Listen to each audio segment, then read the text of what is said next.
front of me is Samsung Galaxy S25 Edge, and today I would like to show you how you can delete Google search bar from home screen.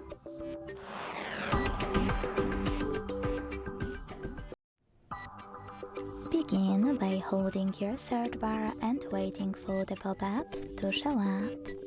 When it does, select Remove in the middle.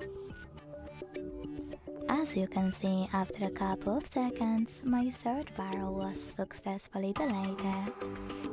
If you wish to restore it, you can always pinch your device's display, like that, and click on Widgets at the bottom between Themes and Settings. Now you need to scroll down to look for Google section.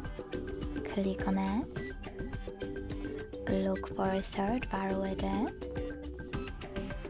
hold it, drag it to the proper place, and when you're ready, let go. Then click on your screen. Thanks so much for watching. If you enjoyed this video, don't forget to leave a like, comment and subscribe. Bye!